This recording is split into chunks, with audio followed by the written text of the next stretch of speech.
Good morning, everybody. It's Tom Christie back in the carving shop, and this will be the final session of carving our Drake Mallard cork-bodied hunting decoy. We've kind of got all the components ready. Need to get the decoy sealed up and get the keel sealed up, get it weighted, do a flotation test so we know it's floating properly, get it primed and ready for paint. And I do plan to do a how-to painting series on my YouTube channel for this particular bird. Just as a reminder, this is a collaboration project with Luke Costello at Coffee Creek Cork.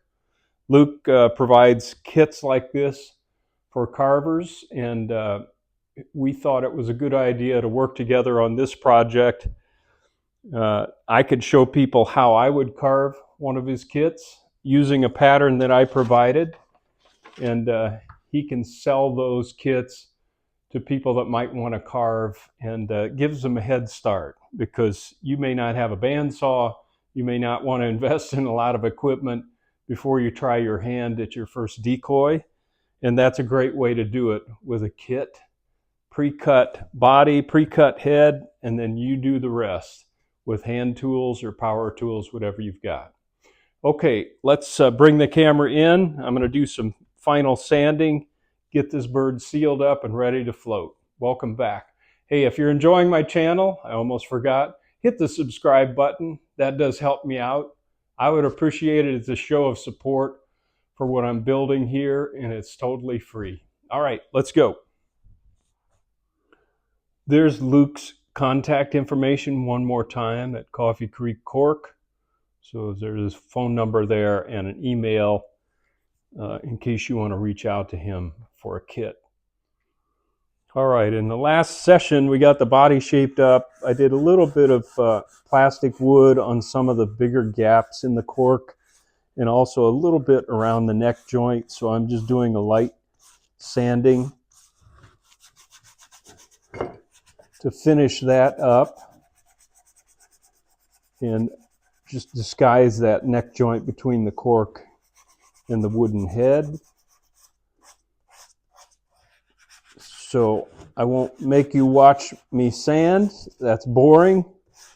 But I did want to include it as a necessity before we seal it up. I just want to smooth off anything that's sticking out of the cork that might go through the paint that I'm going to put on top of it. I don't want anything that is going to protrude into the paint. So we'll get that taken care of, including this section back here that I used 2-part epoxy on to toughen the tail section. A lot of times when you do that, you'll feel little burrs of cork sticking out, and we need to knock those down, get them off there before we seal the decoy up. This is 150 grit sandpaper, by the way. Now I want to mark the water line on the decoy according to my pattern. So I've got a little jig I made for this purpose, and I've got that set to the proper depth. And then very gently, because I don't want to dig into the cork, I'm going to run this around the perimeter so that I have a water line guide all the way around the decoy. And I know if I hit that water line, the decoy is floating level, which is what I want, as I'm adding weight and checking flotation. It's just a quick look at that guideline. And I wanted to do that before I added the clear coat over the top of it. I also want to brand the keel before I seal it up. I'm just going to put a brand mark on the back of the keel here.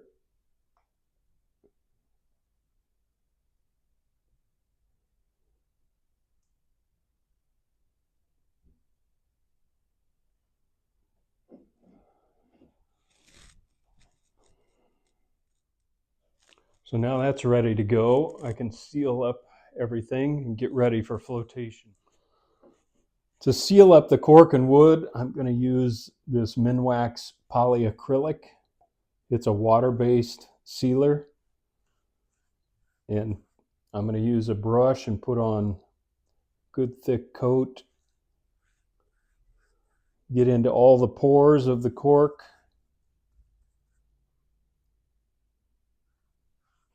And then I'll let that dry between coats and give it a light sand before I put the second coat over this one.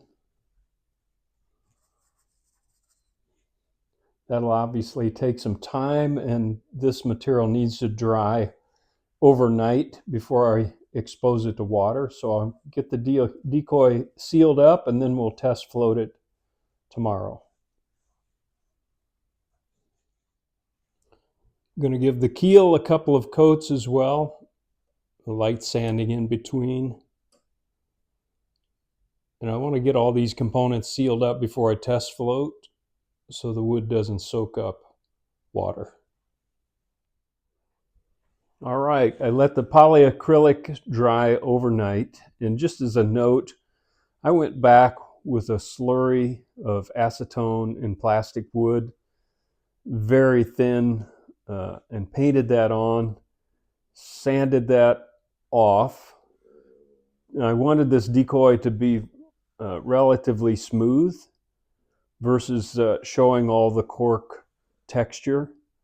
So that's one way to do that. So I sanded that off, then put a final coat of polyacrylic over that.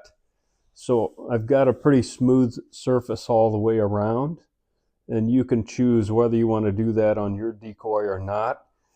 This morning I want to test flotation now that we have everything sealed up.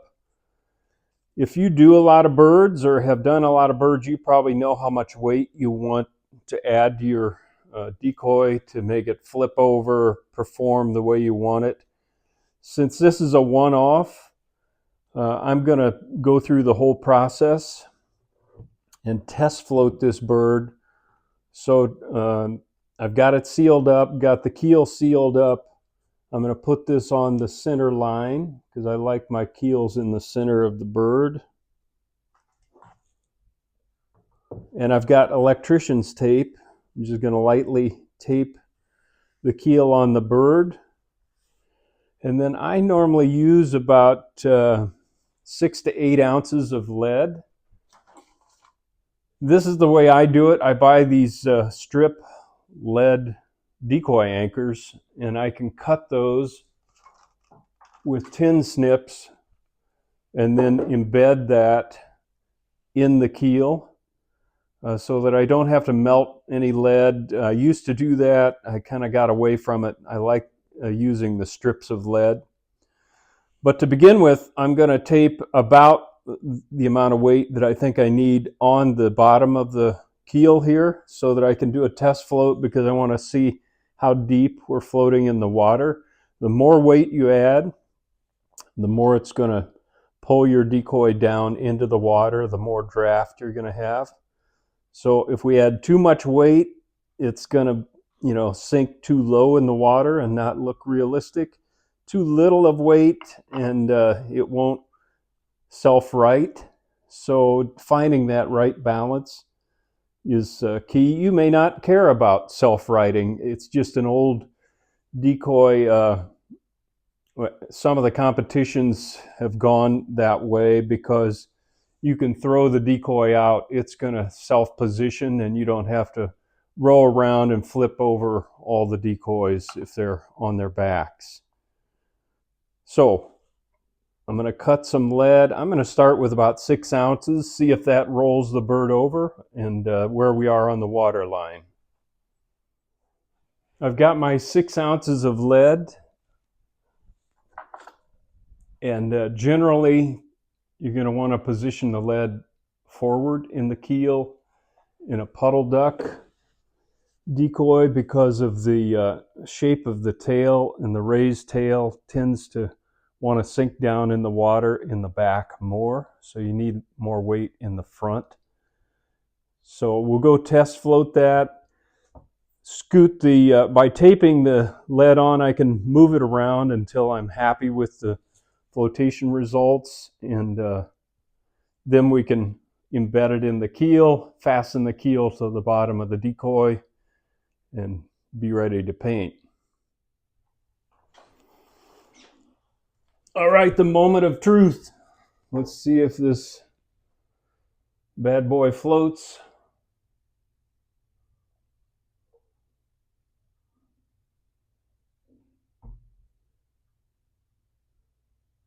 That is amazingly right on the line. You might think that happens all the time. It doesn't. So I got lucky. Let's see if it self-rights.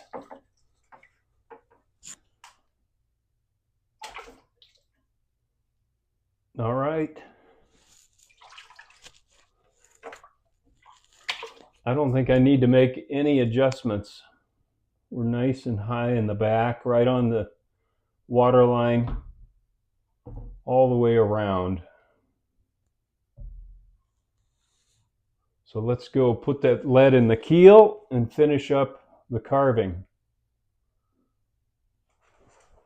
I'm a happy camper.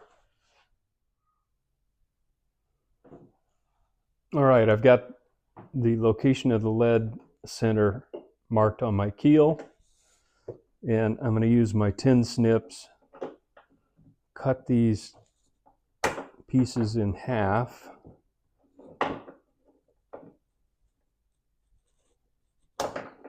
Because what I want to do is stack those up and then use a Forstner bit to drill a pocket out in the keel, drop these down in there, and then seal that up.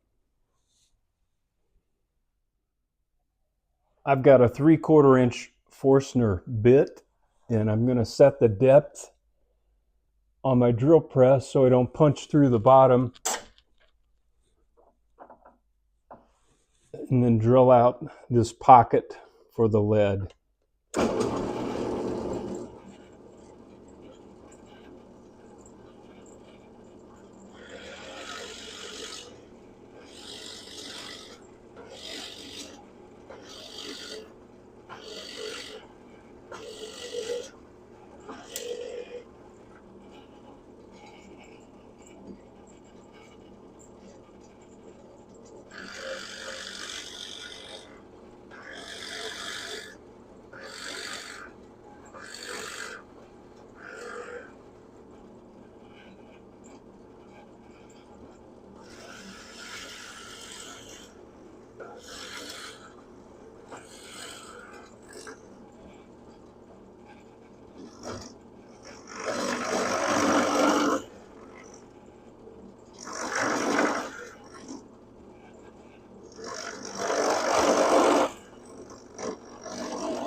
Now we can drop the lead down in there and seal it up.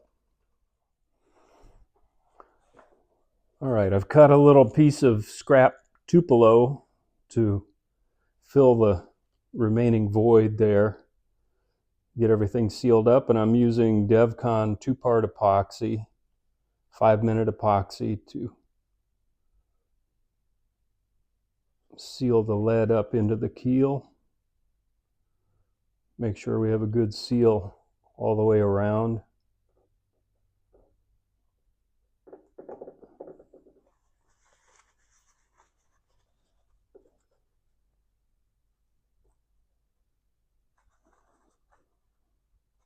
I'm going to get rid of the excess, and then let's make sure I've got things sealed up here. I'm going to epoxy this keel to the bottom of the decoy, so that in itself is going to seal this up as well, but I like to make sure we start with a good seal here.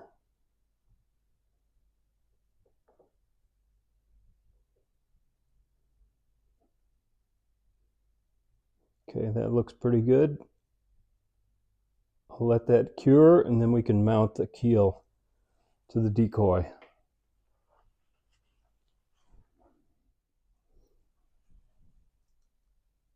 It's a final step here. I'm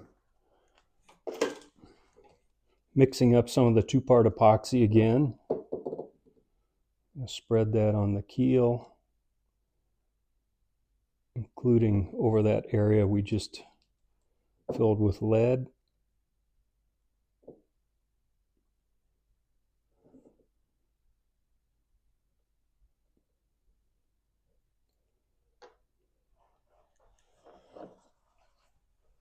I've got the center line of my decoy marked here, and the center of the keel as well.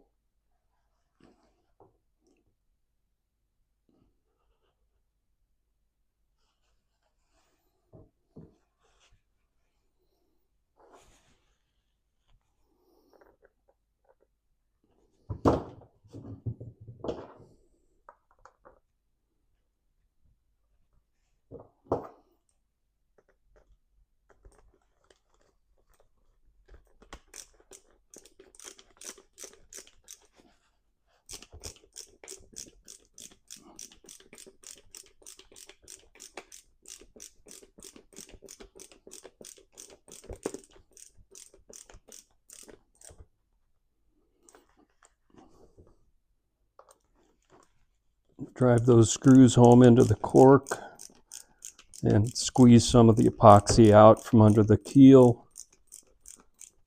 Make sure we have a good bond there.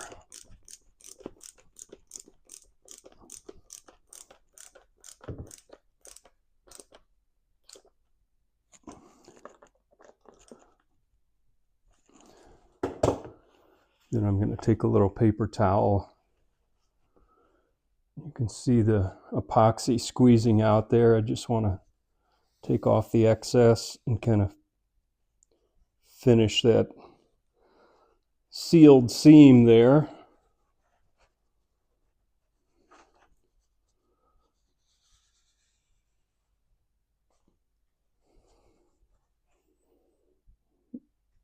That's going to be nice and tight. And that's what we want. All right.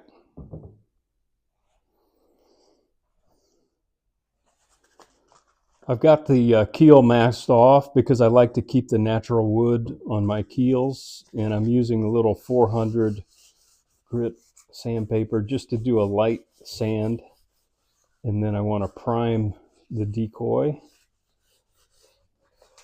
and then it'll be ready for paint.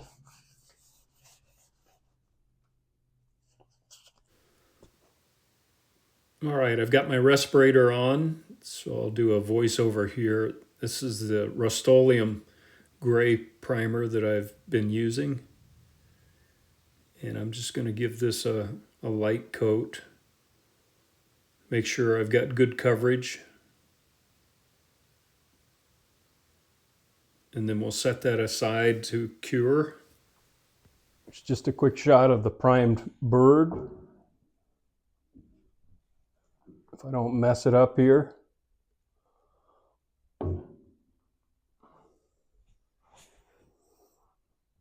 Let that dry, and then we'll get to painting. Hey, just to throw in a quick note here, sometimes I get asked, why do I prime decoys? I do it because I think it helps promote bonding between the base coats and the finish coat, just like primer does on an automobile. But the other reason I do it is it gives me an overall look at the decoy with just one color. And this is a perfect example of the way things show up that I didn't see before after priming.